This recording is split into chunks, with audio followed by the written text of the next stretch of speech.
Today's topic is organizing your colored pencils and getting to know them. For organization, this is what I use, just a box. Within the box, there are 8 cups that divide the colored pencils and keep them separated from one another, point up, easy access. I divide them by color, either primary color, blue, yellow, red, secondary color, orange, purple, green, earth tones, and neutrals.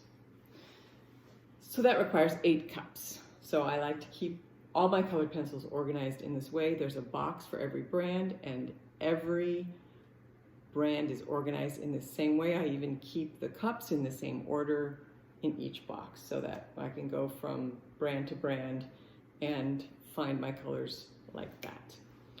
That's how I keep my colored pencils organized. Then from there, when I'm doing a project, I select only the colored pencils that I'll need for that project, and I keep them in this, which I got at Bed Bath & Beyond. I think it's for organizing makeup. It's got 3 conjoined cups, and I keep some other tools and things in there. But generally, I'll organize my pencils for an individual project in one of these cups and keep those separate until that project is done.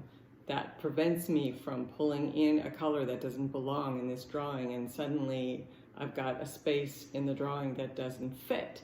So once I've decided on my pencils, it's very rare that I pull out another color and add it, only if I really feel like I need it. So that's how I keep my colored pencils organized. The other topic within organization is getting to know your colored pencils. Anytime I buy a new brand of colored pencils, I make one of these. It's a color fan. I use a nice Bristol to do this, which is a good weight of cardstock, so it will support this kind of activity, shuffling all the time. All my colors that I have in my Polychromos line are in here, like so. And because I've used tape and covered this, it's very slick, and also it doesn't smear. Colored pencils will smear if you keep rubbing them.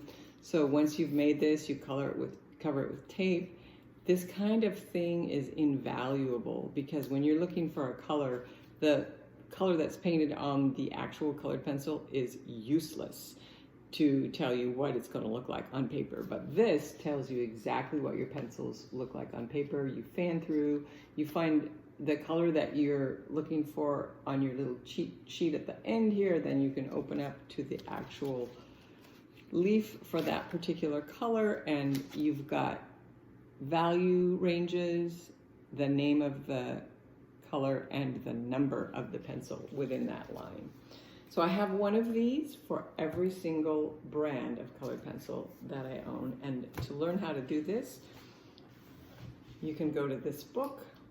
Page 64 is where I learned how to make these.